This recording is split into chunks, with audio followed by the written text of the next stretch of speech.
सो नमस्ते एवरीवन।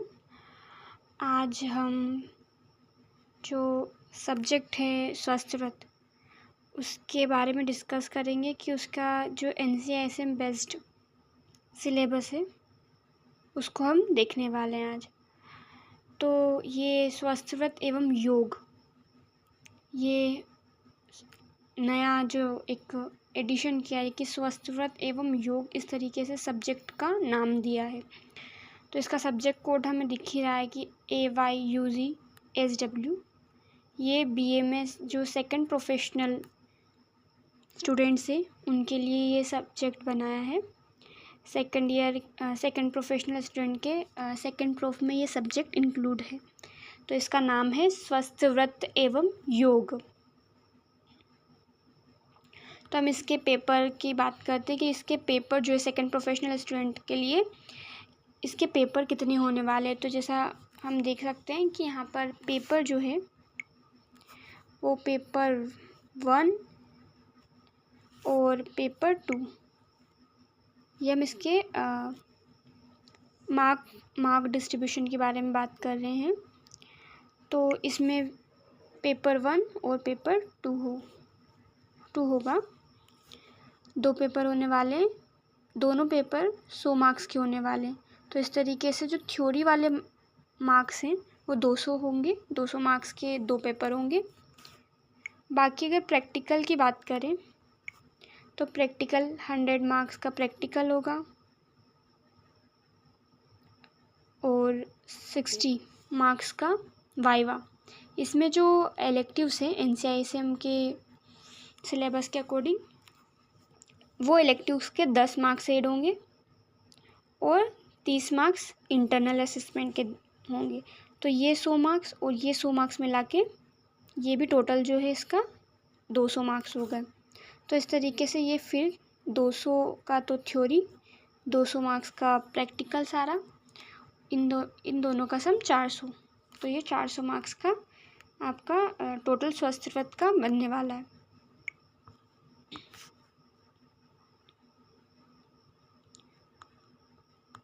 अब हम आगे देखेंगे पेपर 1 में क्या क्या आने वाला है, पेपर 2 में क्या क्या आने वाला है, कौन से टॉपिक्स इंक्लूडेड है।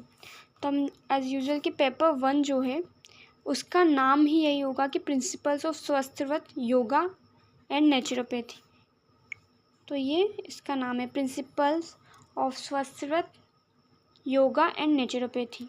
तो इसमें जो टॉपिक 1 है वो है स्वस्थ एवं स्वास्थ्य। स्वास्थ्य एवं स्वास्थ्य का जो टॉपिक है इसके मार्क्स को देखें तो ये 6 मार्क्स का होगा। इस टॉपिक में हमें क्या क्या देखना है, तो इस टॉपिक में डेफिनेशन ऑफ स्वास्थ्य व्रत एंड इट्स ऑब्जेक्टिव, स्वास्थ्य लक्षण, आरोग्य लक्षण और धातु साम्य लक्षण, फिर concept of health and operational definition of health, importance of शोधन इन स्वास्थ्य इन रिलेशन टू संचित एंड असंचित दोष एंड क्लासिफिकेशन ऑफ स्वस्थ पुरुष का क्या क्लासिफिकेशन है उसको, और संचित दोष असंचित दोष के बारे में भी अच्छे से क्लासिफिकेशन उसका पढ़ना है। डायमेंशंस ऑफ हेल्थ डायमेंशन इसके फिजिकल, मेंटल और सोशल ये डायमेंशंस होते हैं, इनके बारे में पढ़ना, इसका थोड़ा डिटेल में पढ़ना। Concept of well being, level of living and subjective component of well being, फिर quality of life, one health concept, वसुदेव कुटुंबकम और one earth, one family one future, ये सब।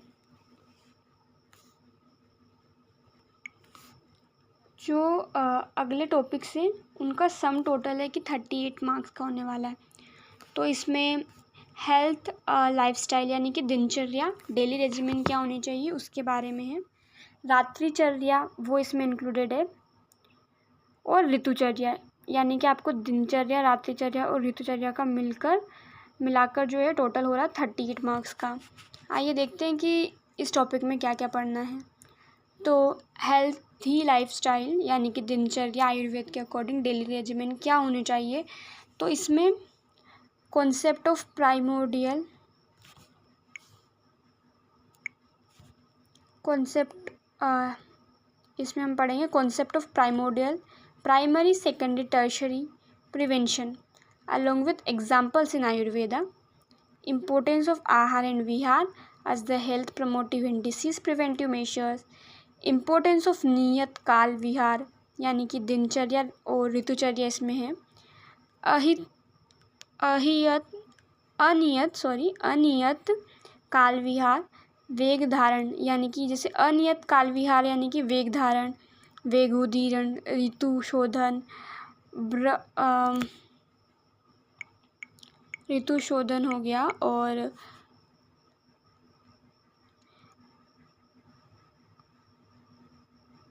ये बृहन और भूतादि अस्पर्शन है for health promotion and disease prevention. Concept of waking up at Brahma Muhurt in the present scenario and the effect of early rise on health, sleep, alertness and memory. Usha जलपान, drinking water in early morning यानी कि उषा जलपान करना, इन सभी के बारे में आपको डिटेल में पढ़ना है. इम्पोर्टेंस ऑफ मल त्याग इन वातकाल, तो जो वातकाल होता है उसी में अगर मल त्याग किया है तो उसका क्या इंपॉर्टेंस होगा, उसके क्या हेल्थ बेनिफिट्स होंगे इसके बारे में. अर्ली मॉर्निंग्स यानी कि गुड बॉल हैबिट्स होना. मुख प्रक्षालन, फेस वॉश और फेस वॉशेज जो कि अभी करंटली यूज़ हो रहे हैं उनके बारे में थोड़ा पढ़ना. उसके बाद कॉन्सेप्ट ऑफ दंत धावन का कॉन्सेप्ट क्या है, मॉडर्न डे ब्रशिंग टेक्निक्स क्या हैं, एंड डेंटिफ्रिसेस. कॉन्सेप्ट ऑफ जीवा निर्लेखन के कॉन्सेप्ट को पढ़ना. टूल्स जो कि यूज़ होते हैं जीवा निर्लेखन में अभी के मॉडर्न सिनेरियो में उनको देखना और उनके बेनिफिट्स को देखना. फिर कॉन्सेप्ट ऑफ अंजन का कॉन्सेप्ट और हेल्थ प्रमोटिव मेशर्स देखना. उसके बाद जो कवल है, गंडुश है, ओरल हाइजीन क्या होती है इंक्लूडिंग माउथ वॉशेस, जैसे कि गंडुश और कवल ये है, इनको देखना. और माउथ वॉशेस जो प्रेजेंट सिनेरियो मार्केट में अवेलेबल है उनके बारे में पढ़ना. फिर अभ्यंग, जो दिनचर्या में अभ्यंग आता है, और अभ्यंग से related as a health promotive measure, ये किस तरीके से हेल्थ को मेंटेन करता है या फिर हेल्थ प्रमोटिव हो सकता है. इम्पोर्टेंस ऑफ द तांबुल का इम्पोर्टेंस, और प्रायोगिक धूमपान क्या होता है, प्रैक्टिकेबल एंड नॉन प्रैक्टिकेबल धूमपान, inhalation of herbal fumes, herbal inhalers with their benefits and contraindications, effect of tobacco smoking, और जो टोबैको स्मोकिंग है उसका क्या इफेक्ट होता है, जैसे कि बीड़ी, सिगरेट, हुक्का ऑन हेल्थ. यहाँ पर एक कंपेरिजन दिया यानी कि कंपेरेटिव स्टडी करना है. यहाँ पर धूमपान अलग हो गया, टोबैको स्मोकिंग अलग हो गया, तो उसमें भी आपको देखना कि कैसे जो प्रैक्टिकेबल या फिर नॉन प्रैक्टिकेबल धूमपान है यानी कि उनमें इन्हेलेशन करना है, हर्बल फ्यूम्स का इन्हेलेशन करना है, वो किस तरीके से बेनिफिट कर सकता है, हेल्थ बेनिफिट कर सकता है या फिर किस चीज़ में कॉन्ट्राइंडिकेटेड है, ये आपको देखना है. साथ में जो टोबैको स्मोकिंग है उसके क्या हेल्थ हैज़ार्ड्स हैं, हुक्का उनके क्या इम्पैक्ट हो सकता है हेल्थ के अगेंस्ट यानी कि डिसीज़ क्रिएट करने में, या फिर उनका ओवरऑल हेल्थ पर क्या इफ़ेक्ट पड़ रहा है, ये देखना है. फिर अगर अप्लाइड एस्पेक्ट ऑफ सर्वांग अभ्यंग, जो अभ्यंग है उसमें भी लोकल या फिर पूरी बॉडी पर अभ्यंग करना, तो उसका क्या प्रभाव पड़ता है. या फिर एक पादाभ्यंग है, विशेष रूप से पादाभ्यंग जो होता है वो करने को कहा गया है. फिर शिरोभ्यंग जो है यानी कि सिर में तेल मसाज करना, and their possible physiological effect उनके क्या हो सकते हैं. एप्लीकेशन ऑफ अभ्यंग according to different age group and occupation activity, यानी कि जैसे अलग अलग एज ग्रुप में अलग अलग तरीके से अभ्यंग का क्राइटेरिया होगा, या फिर अगर कोई व्यक्ति है वो अलग अलग ऑक्यूपेशन में है तो अलग अलग एक्टिविटी के अकॉर्डिंग उसका अभ्यंग कैसा होना, ये देखना. डिफरेंट स्नेह oils to be used for daily अभ्यंग, यानी कि अगर डेली अभ्यंग करना है तो उसके लिए क्या स्नेह ऑयल्स यूज़ करना है, या फिर सीज़न के अकॉर्डिंग क्या है, जियोग्राफिकल वेरिएशन के अकॉर्डिंग भी इसको देखना कि किस तरीके से अभ्यंग करना है. फिर व्यायाम का कॉन्सेप्ट हो गया। व्यायाम में भी क्या क्या देखना है, तो व्यायाम में they practices as aerobic exercises, muscle strengthening exercises to be practised as per प्रकृति इन एज एंड ऑक्यूपेशन, यानी कि यहाँ पर प्रकृति, एज और ऑक्यूपेशन के अकॉर्डिंग सारी व्यायाम एक्टिविटीज़ यानी कि एरोबिक एक्सरसाइज होगी, मसल स्ट्रेंथनिंग एक्सरसाइज हो गई, ये भी प्रकृति के अकॉर्डिंग या फिर ऑक्यूपेशन जो भी काम व्यक्ति कर रहा है उसके अकॉर्डिंग डिसाइड करके फिर उसको सजेस्ट करना है, ऐसा कुछ। फिर अर्धशक्ति जो है ऐसा ही, मतलब तो अर्धशक्ति लक्षण जो है व्यायाम के वो क्या होंगे, ये एक आप अच्छे से पढ़ेंगे इसके बारे में वो डिटेल में कि अर्धशक्ति लक्षण जो है व्यायाम के वो करना, यानी कि जितने शरीर का बल है उस शरीर बल से आधी शक्ति व्यायाम करना। ऐसा नहीं है कि आप अगर एक्सरसाइज करने लगे हैं और एक्सरसाइज करते करते आप बिल्कुल टायर्ड हो गए कि अब आप दूसरा काम कोई कर ही नहीं सकते, तो वो जो है आपके लिए बेनिफिशियल नहीं होगा। इसीलिए व्यायाम अगर कर रहे हैं, कोई सी एक्सरसाइज कर रहे हैं, तो उसमें इतना व्यायाम करना है कि आपकी आधी शक्ति भर ही व्यायाम करना है, आधी शक्ति आप में बची रहे, ताकि आप अपने दूसरे काम जो है वो भी अच्छे से कर पाए और आपकी बॉडी जो है एकदम से वीक न फील करे। फिर उद्वर्तन हो गया और उत्साधन हो गया, ये भी आप अच्छे से पढ़ेंगे। उद्घर्षण हो गया। उसके बाद स्नान के भी आपको मतलब किस तरीके से स्नान करना, different types of bath and physiological effect of स्नान, इसमें ये भी आपको देखना है, यानी कि मेडिकल टर्मिनोलॉजी भी आपको याद होना इसके बारे में कि स्नान उसका फिजियोलॉजिकल इफेक्ट क्या होगा बॉडी पर और माइंड पर। तो बॉडी और माइंड पर इसका फिजियोलॉजिकल इफेक्ट क्या होगा वो देखना। इम्पोर्टेंस एंड बेनिफिट्स ऑफ अनुलेपन, स्नान के बाद जो अनुलेपन होता है, जैसे कि हम क्रीम और ऑइंटमेंट लगाते हैं स्नान के बाद आफ्टर हैविंग बाथ, तो उस अनुलेपन का क्या इम्पोर्टेंस होता है, क्या बेनिफिट्स होते हैं। उसके बाद merits and demerits of present day application of face powder, face pack, balm lotion, lipstick, deodorant, perfumes, इन सब के क्या इफ़ेक्ट है, यानी कि अगर इसके कोई मेरिट्स हैं या डीमेरिट्स है जो भी हैं आपको वो भी अच्छे से पढ़ना है। इम्पोर्टेंस ऑफ प्रॉपर क्लोथिंग, वस्त्र धारण कैसा होना इन सोशल लाइफ, तो इसके बारे में भी आपको पढ़ना है।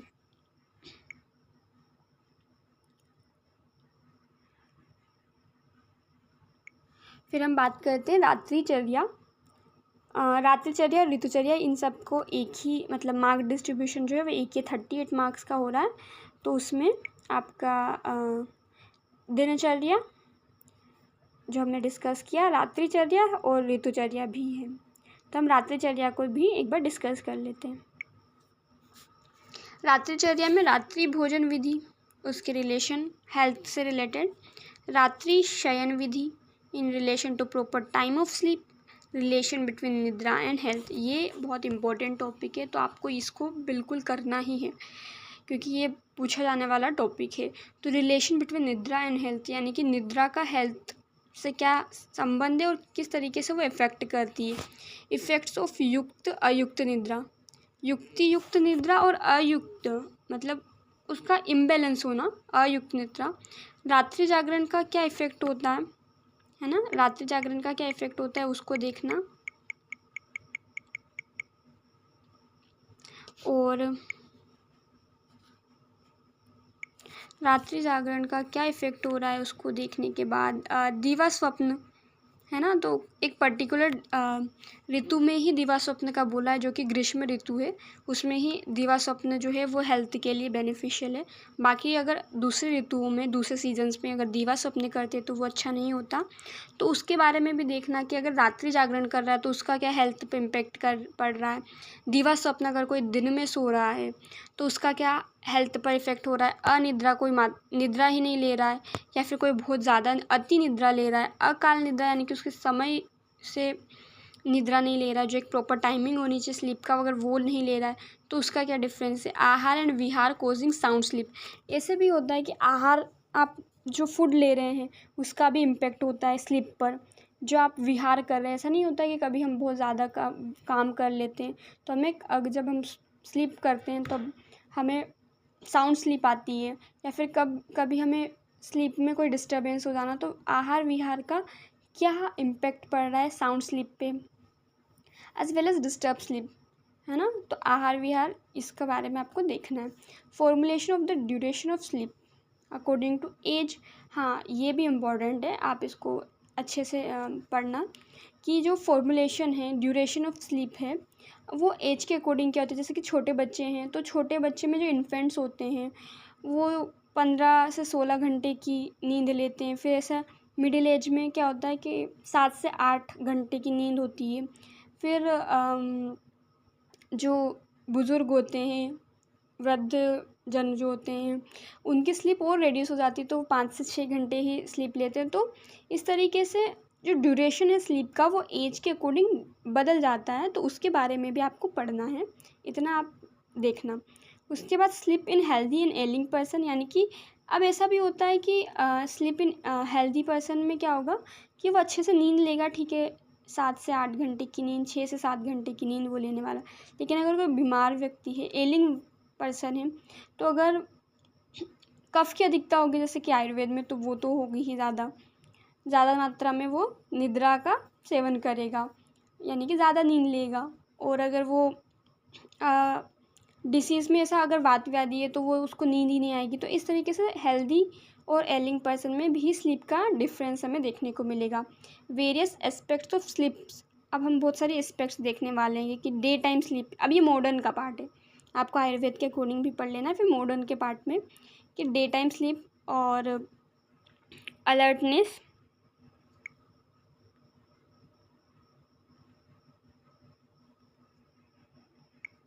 Day time sleepiness, alertness, sleep deprivation यानी कि नींद में अगर कमी आ गई है, sleep and host defences, master circadian clock, master circadian rhythm, human circadian timing system, sleep wake regulation, circadian rhythm in sleepiness, यानी कि एक सर्केडियन रिथम होगी, इसके बारे में आपको पढ़ना। मास्टर सर्केडियन क्लॉक, इन सब के बारे में आपको एक ओवरव्यू होना कि किस तरीके से स्लीप जो है वो अफेक्ट करती है, उसकी क्या साइकिल होती है, स्लीप वेक साइकिल क्या होती है, सर्केडियन डिसऑर्डर्स क्या होते हैं स्लीप वेक साइकिल के, स्लीप एपनिया होना, इनसोम्निया नींद नहीं आना, नार्कोलेप्सी होना एंड रेस्टलेस लेग सिंड्रोम, इन सब के बारे में आपको ओवरव्यू होना, थोड़ा थोड़ा आपको इसके बारे में याद होना। सॉल्यूशंस ऑफ असात्म्य जागरण, स्लीप डिसऑर्डर्स, इनके सॉल्यूशन क्या होंगे, ठीक है।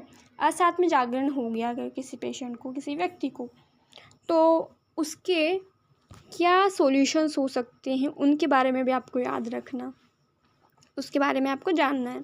इम्पोर्टेंस ऑफ ऑब्जर्विंग ब्रह्मचर्य एंड अब्रह्मचर्य, ब्रह्मचर्य एंड अब्रह्मचर्य इन रात्रिचर्या in relation to health, brahmacharya with special reference to lifestyle guideline, और reproductive and sexual health according to Ayurveda. तो ये भी आपको एक टॉपिक है इसमें। फिर हम बात करते हैं ऋतुचर्या की। ऋतुचर्या में क्लासिफिकेशन ऑफ काल, आदान काल, विसर्ग काल, 2 तरह के कालों के बारे में वर्णन। Identification of seasons based on ऋतु लक्षण्स इन डिफरेंट जियोग्राफिकल एरियाज, संचय प्रकोप प्रशम ऑफ दोषास विद देयर गुणास इन ईच ऋतु, संचय प्रकोप प्रशर कैसे हर ऋतु में अलग अलग होता है उनके बारे में। रिलेशन ऑफ अग्नि बल ऋतु विद इट्स एप्लीकेशन, अग्नि बल और ऋतु का क्या संबंध है, उसका एप्लीकेशन कैसे होगा। तो ऋतु शोधन फॉर प्रिवेंशन ऑफ डिसीज़, ये भी इंपॉर्टेंट टॉपिक है, आपको ऋतु शोधन पता होना है। पथ्य अपथ्य इन रिगार्ड टू आहार विहार इन ऑल 6 ऋतु, यानी कि हर जो 6 ऋतु हैं उनमें क्या पथ्य और अपथ्य होना उसके बारे में, ये आपको वाइवा में भी पूछे जा सकते हैं ऐसे क्वेश्चन हैं। तो इम्पोर्टेंस ऑफ आहार विहार इन ऋतु संधि, आहार विहार जो ऋतु संधि काल है ये भी इम्पोर्टेंट काल है। यमदंष्टा काल, this is also important topic. ऋतु हरित की, ये तो वेरी वेरी इंपॉर्टेंट टॉपिक है। तो ऋतु हरित की एज रसायन विथ रिसर्च अपडेट्स, यानी कि अभी जो रिसर्च अपडेट्स हो रहे हैं तो आपको वो भी उनके बारे में भी थोड़ा पढ़ना है। इफ़ेक्ट्स ऑफ ऋतु विपर्य ऑन हेल्थ, यानी कि अगर ऋतु में जो आहार विहार बताए गए हैं उसके अगेंस्ट अगर ऋतु विपर्य किया तो उसका क्या हेल्थ पर इफेक्ट हो रहा है, वो भी आपको देखना है। एंड इट्स रिलेशन टू जनपदोद्वंस मारक व्याधि विद प्रेजेंट एग्जाम्पल्स, यानी कि जो मारक व्याधि है वो कैसे हो रही है अगर ऋतु विपर्य हो रहा है तो, क्योंकि अगर सीज़न चेंज होते हैं तो किस तरीके से व्याधि उत्पत्ति होती है उनके बारे में एक ओवरव्यू होना। Thank you.